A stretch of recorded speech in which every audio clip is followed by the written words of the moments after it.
conteúdo muito importante que nós vamos começar a trabalhar agora é o conteúdo de ecologia. Esse conteúdo, na verdade, ele é super importante porque seguidamente é cobrado interligado com outros tipos de assuntos, da biologia com a geografia, da biologia com a física, da biologia até com a química. Então, o que acaba acontecendo é que a ecologia, na verdade, ela é uma área que estuda as relações entre os seres vivos, um ser com outro ser vivo, ou entre os seres vivos e o ambiente. Cada vez que a gente analisa ou estuda a relação entre um ser vivo e outro, essa relação entre dois seres vivos, ela é estudada ou chamada ou analisada de uma forma chamada de alelobiose. Agora, quando a gente estuda ou analisa como é que o ser vivo interage diretamente com o meio, ou como é que o meio devolve para os seres vivos algum tipo de atividade que ele fez, essa ação é chamada de ecobiose. Então, ecobioses, relações entre os seres e o meio, ou entre o meio e o ser vivo, e as alelobioses, relações entre dois seres vivos. Por exemplo, se alguém cumprimenta outro, é uma alelobiose. Se alguém joga lixo no chão, é uma ecobiose. Então, quando a gente vai analisar esses fatos todos ecológicos, a gente pode analisar de duas formas. Primeiro, através da ecologia das populações. Como é que é o comportamento dos grupos de seres vivos, dos grupos de bactérias, dos grupos de animais, dos grupos de vegetais ou a interação entre esses. Vegetal com bactéria, vegetal com animal, animal com bactéria. Então, essas relações todas é a parte da ecologia de populações, que analisa, então, as variações, interferências de um ser vivo na natureza, de um ser vivo com outro ser vivo. Quando acontece isso, essas análises todas são realizadas pela ecologia de populações. Na prática, o que a gente vai ter é que a ecologia de populações principalmente vai analisar as alelobioses. Então aqui, ó, as alelobioses são, na verdade, o ponto principal que nós vamos ter na análise da ecologia de populações. Já, quando a gente começa a analisar qual é o efeito da nossa vida no ambiente, o que acontece quando a gente gasta água demais na hora do banho, o que acontece quando pega e entupa um poeiro da rua jogando saco de lixo, o que acontece quando a gente pega e vai simplesmente fazer uma lavoura sem tomar determinados cuidados ecológicos, isso é a parte que a ecologia dos ecossistemas explica. Nesse caso, avalia principalmente as relações dos seres vivos e o meio, ou as relações do meio com o ser vivo, ou quais são os problemas ambientais causados pelo ser vivo. Entre essas coisas, a gente tem um fator bem importante chamado de pegada ecológica. Essa pegada ecológica nada mais é do que a análise do quanto eu consumo da natureza, quanto eu estou tirando da natureza. Eu estou gastando demais, estou gastando de menos, produzo muito lixo, isso é pegada ecológica. Então, avalia o quanto que tu impacta na natureza, com as coisas que tu consome, com o lixo que tu produz, a quantidade de água que tu retira da natureza e o quanto de poluentes tu devolve. Então, tudo isso é parte da ecologia dos ecossistemas, ou seja, nada mais do que analisa as ecobioses. Então, assim, nós sabemos que para poder entender melhor a ecologia, o que vai acabar acontecendo é que nós temos alguns conceitos importantes que são trabalhados dentro da área de ecologia e falados diretamente. Se o cara não tem muita noção, fica difícil de entender. Então, alguns conceitos iniciais em ordem crescente de quantidade. Então, vamos começar primeiro com a parte das alelobioses, analisando os seres vivos, os conjuntos de indivíduos. O menor conjuntinho de indivíduos que nós vamos ter, então, é, na verdade, um conjunto de indivíduos que todos eles se parecem entre si e que têm capacidade de reproduzir e deixar descendência fértil, mesmo que se acasalem aleatoriamente. Nesse caso, nós estamos falando do menor grupo de seres vivos chamado de espécie. Então, a espécie é um grupinho pequenininho, tá? Esse grupinho pequenininho tem um monte de seres vivos que têm capacidade de reproduzir e deixar descendência. Isso é uma espécie. Agora, se eu juntar uma espécie de cavalos com do lado uma espécie de vacas, aí do outro lado eu tenho uma espécie de coqueiros, eu tenho uma espécie, duas espécies, três espécies. Cada conjunto de indivíduos da mesma espécie é um conjunto chamado população. Só que aqui estão, por exemplo, os cavalos, ali estão as vacas, lá estão os coqueiros, lá estão os cavalos, os camelos, não interessa. Tá? O que acaba acontecendo é que cada grupo de indivíduos de mesma espécie que está no mesmo lugar ao mesmo tempo, esse conjunto é a população. Então, por exemplo, nós delimitamos ou definimos as populações das cidades, ou as populações dos países, ou as populações dos continentes por área e principalmente também pela parte do tempo, porque a população brasileira de hoje não é a mesma população brasileira de 1990, não é a mesma dos anos 50. Então, o que acaba acontecendo é que para a gente poder delimitar uma população, a gente delimita a área e delimita tempo, e tem que ser indivíduos de mesma espécie. Então, entre os cavalos, eles formam uma população. Entre as vacas, elas formam outra população. Entre os coqueiros, eles formam outra população. Entre os humanos, eles formam outra população. Então, por exemplo, se eu tenho uma cidade vizinha da outra, a primeira cidade tem uma população X naquele momento, naquele lugar, naquele ano. Se a cidade ao longo dos anos ela é ampliada em tamanho, ela tem que estar dentro da sua área territorial, né, do limite do município. E quando a gente calcula a população hoje, calcula daqui a 10 anos, a população hoje de 10 anos não é a mesma porque não está no mesmo tempo. Pode ser que ela esteja no mesmo local, mas tem que estar no mesmo lugar ao mesmo tempo para a gente analisar a população. Então, a cidade vizinha vai ter outra população, porque embora ela esteja no mesmo tempo, ela não está no mesmo lugar. Então, se tiver uma no lugar e a outra no outro, pode ser no mesmo ano, no mesmo dia, a análise dessas populações, só que pelo limite municipal, cada uma é uma população diferente. Então, populações são conjuntos de indivíduos de mesma espécie, só que tem que estar no mesmo lugar ao mesmo tempo. Agora, se eu juntar todas as populações que eu quiser analisar no mesmo lugar ao mesmo tempo, tipo a de vaca, de cavalo ou de coqueiros, todos num lugar só, por exemplo, num zoológico ou de repente numa fazenda, o conjunto de duas ou mais populações forma um conceito chamado comunidade ou biocenose. Comunidade ou biocenose significa que tu tem dois ou mais grupos de indivíduos. Só que aí veja, está aumentando o número de indivíduos. Então, população é um conjunto de indivíduos da mesma espécie. Comunidade são vários conjuntos. Então, eu digo assim, a população da cidade A mais a população da cidade B mais a população da cidade C e assim vai até fechar o estado inteiro. O que acaba acontecendo? É um conjunto de duas ou mais populações, só que eu estou dizendo no estado. Então, dentro do estado, tu tem muitas populações, uma correspondente pelo menos a cada cidade. Sendo assim, o que acaba acontecendo é que o conjunto de duas ou mais populações forma a minha comunidade local. Então, comunidade é sinônimo de biocenose. Só que até aqui, ó, ser vivo, ser vivo, ser vivo. Em nenhum momento a gente falou de natureza, em nenhum momento a gente falou de ambiente. Então, o que acaba acontecendo? Quando a gente começa a avaliar o que é a natureza para os seres vivos, a gente sabe que a natureza, o meio, ele fornece para a gente luz, comida, água, parceiros sexuais, lugar para ficar. Então, a natureza é indispensável. Então, quando eu começo a avaliar não só quem são os indivíduos que vivem no lugar, mas como é esse lugar, se é frio, se é quente, se é úmido, se é seco, se tem muito espaço, se tem pouco espaço. Quando eu começo a avaliar isso aí e avalio também quem são os indivíduos que ocupam essa área, quais são as populações ou comunidades que estão ali, o conjunto, natureza mais seres vivos, forma aquele que talvez seja um dos conceitos mais importantes para a gente, que é o ecossistema. Então, o ecossistema, na prática, ele é um conjunto de fatores do meio, que são calor, frio, umidade, etc., chamados de fatores abióticos, ou coisas sem vida, coisas da natureza.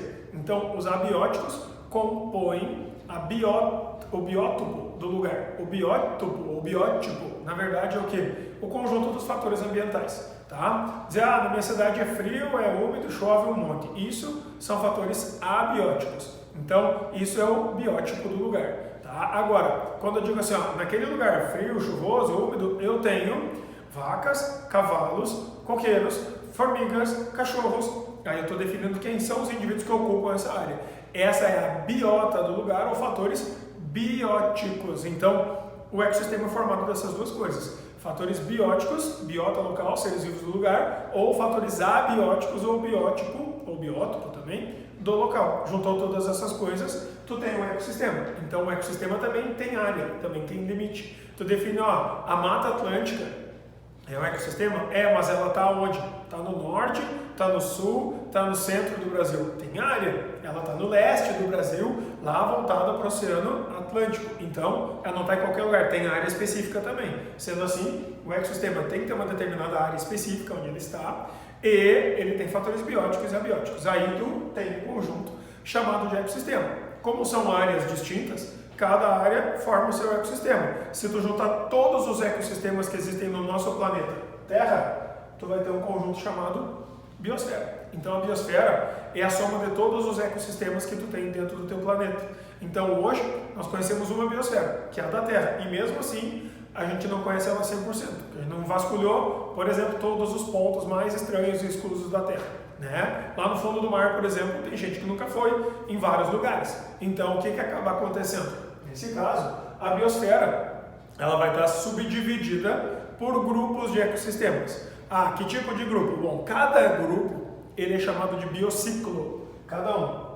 E cada biociclo tem particularidades. Então vamos pegar assim, vamos fazer a primeira divisão de biociclo sobre todos os lugares que tem água salgada. Esse é o primeiro biociclo, que é aquele que tem mar, todos os tipos de oceanos, mares. Nesse caso, chamado então de talassociclo, que são os ecossistemas de águas salgadas. Então tem ser vivo que vive na água salgada e é só na água salgada, ponto final. Mas eu também tenho ecossistemas de seres de água doce, então vamos criar um segundo biociclo. Esse que envolve rio, lago, lençol freático, nascente de água doce.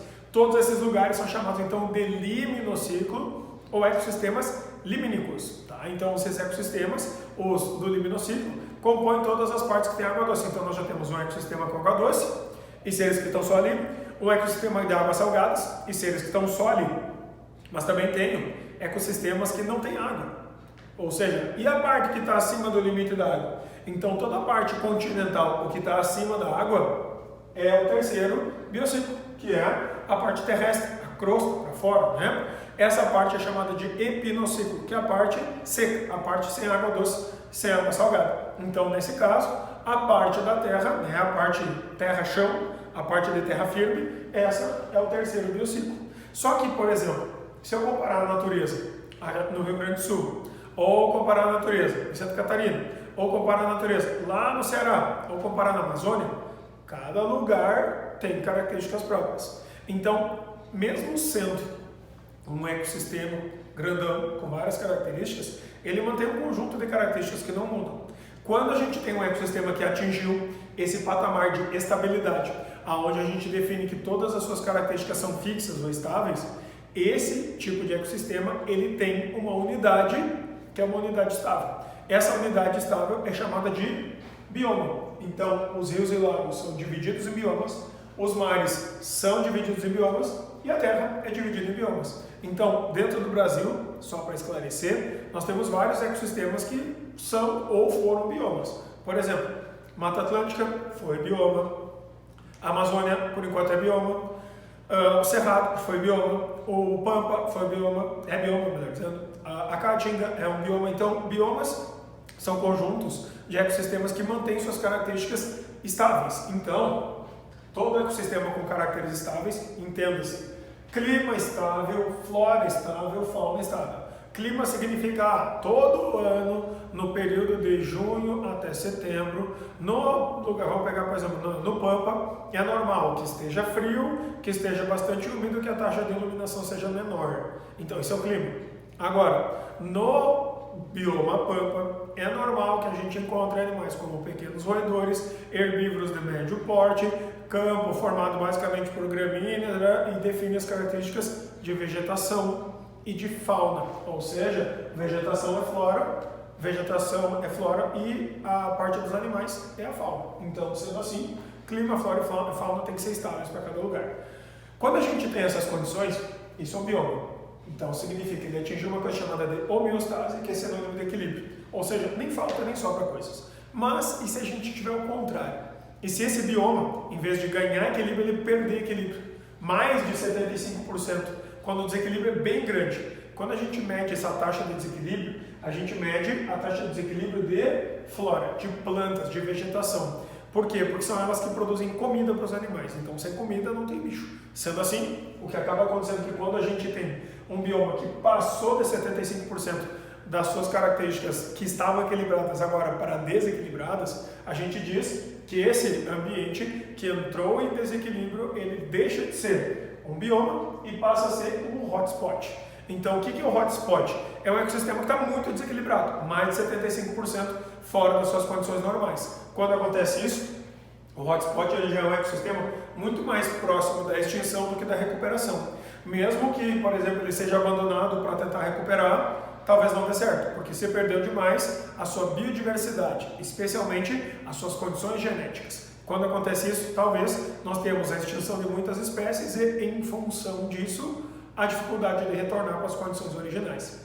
Então, hotspot pode acontecer porque tu devasta a natureza, porque tu tira recursos naturais, porque tu desvia um curso de rio, porque tu corta uma determinada vegetação, ou porque tu mata uma certa espécie de animal.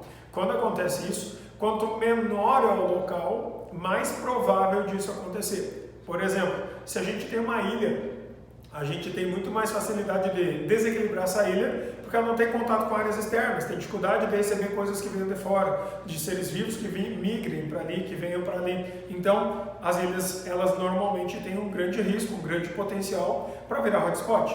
No Brasil, como é uma extensa área de território, foi mais difícil, mas a gente se esforçou tanto que conseguiu. Existem 2 grandes hotspots no Brasil. Então, dentro do Brasil, os 2 grandes hotspots são a Mata Atlântica, que foi o primeiro de todos pelo fato de que aqui na Mata Atlântica, que é o leste do Brasil, aquela parte virada para o oceano, que chegou o Cabral e mandou devastar. Tipo, tira tudo, né? Se não achar ouro, leva madeira. E foi o que aconteceu. Então a gente começou a destruir para poder explorar. E hoje, a grande maior parte das grandes capitais, das grandes metrópoles estão aí dentro dessa parte da Mata Atlântica dentro do Brasil. Então aqui, a Mata Atlântica, hoje se a gente olhar para a Mata Atlântica, boa parte dela é formada por cidades, favelas, ela foi invadida. Então, o grande problema da Mata Atlântica foi a expansão de urbanização. Então, a urbanização desenfreada fez com que a Mata Atlântica hoje ela tenha quase nada. Ela ocupava, quando o Cabral chegou no Brasil, cerca de 10% de toda a vegetação brasileira. Hoje, se estima que ela deve ter mais ou menos uns 0,4% a 0,7% da vegetação brasileira. Ou seja, do que ela tinha no começo, ela tem uns 4% a 7% do que ela tinha. Então, é pouquíssimo. Aí, o segundo tipo de hotspot que nós temos no Brasil, já estabelecido, é o Cerrado. Só que o Cerrado foi formado porque nós, que vivemos no sul do Brasil, começamos a tentar transformar o sul do Brasil no celeiro do Brasil. Aí a galera começou a ocupar o Rio Grande do Sul, Santa Catarina, Paraná, não tinha mais terra, migrou para dentro do Centro-Oeste.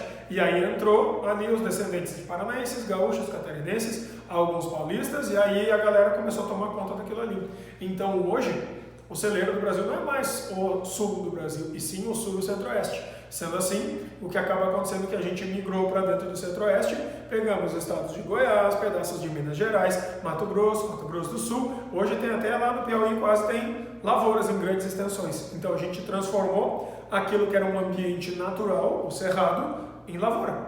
Hoje é roça, é plantação de soja. Então o que acaba acontecendo é que a gente teve que tomar espaço da natureza para poder continuar plantando. Então o cerrado foi devastado e virou hotspot por causa da expansão agropecuária.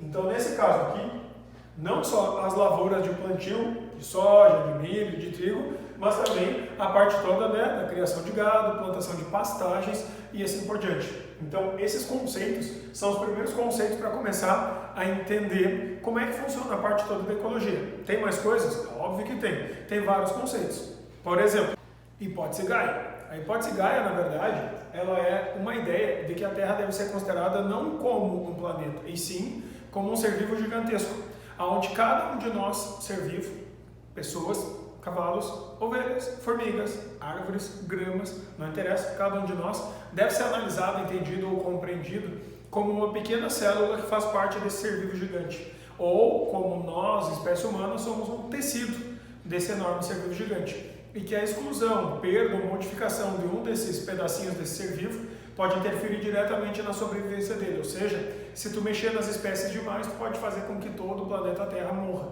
A ideia da hipótese Gaia é essa, considerar a Terra como um ser vivo grandão. Só que aí, se cada um desses seres vivos ele tem um papel dentro da Terra, se nós, como indivíduo, fazemos o papel de uma célula, eu tenho que deixar uma célula no meu lugar quando eu sair. Ou seja, se eu morrer, eu tenho que deixar filho. A ideia é mais ou menos essa. E cada espécie vai fazer isso do seu jeito. Só que cada espécie tem um conjunto de necessidades para que ela possa viver. Porque, por exemplo, a gente, pessoa, não pode viver sem luz, não pode viver sem água, não pode viver sem várias coisas. Então, o que acaba acontecendo é que ao conjunto de todas essas coisas que são necessárias para alguém sobreviver, para alguma espécie sobreviver, esse conjunto é chamado de nicho ecológico.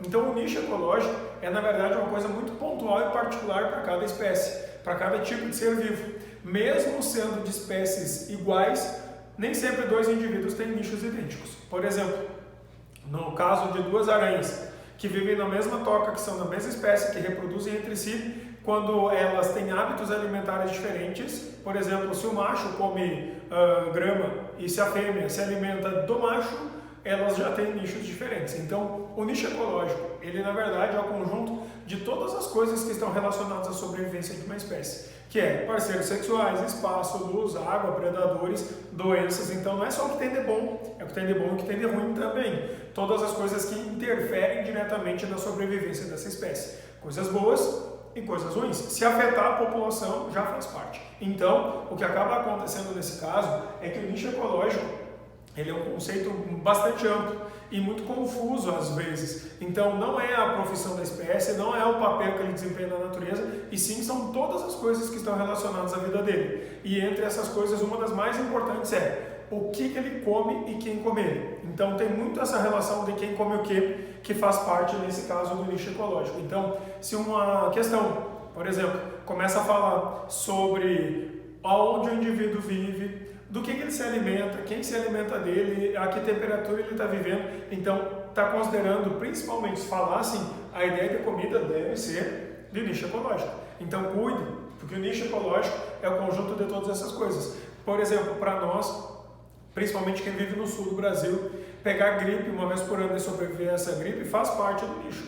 Porque já pensou que porcaria genética tu vai ser se tu pegar uma gripe e morrer? Então a ideia é que tu possa sobreviver a essas pequenas doenças também. Isso também faz parte do nicho. Só que, e se eu tiver duas espécies que são bem parecidas e que têm nichos que podem ser sobrepostos, que significa que eles têm condições de viver que são muito parecidas. Por exemplo, espécie A, espécie B, e aí eles têm uma área do nicho deles que é comum. Por exemplo, espécie A come banana, vive a média de 25 a 35 graus de temperatura ambiental, precisa de uma umidade relativa do ar de 60% de umidade. Normalmente vive em baixas condições de vento e tem que viver no meio do mato. Beleza. Espécie B, come banana, tem que consumir bastante água, tem que viver no meio do mato e vive em condições de umidade entre 60% e 80%. Nesse caso, tem algumas condições para o A e para o B que são iguais. Essa é a área de sobreposição. Nessa área sobreposta, isso pode ou não ser um problema. Por quê? Porque a área sobreposta significa são coisas que o A e que o B dependem e que correspondem, que são iguais. Então, o que acaba acontecendo? Quando a gente tem essa intersecção, esse conjunto de interesses que são mútuos para o A e para o B, talvez isso possa ser um problema. Só que aí a gente tem que entender o seguinte, ó.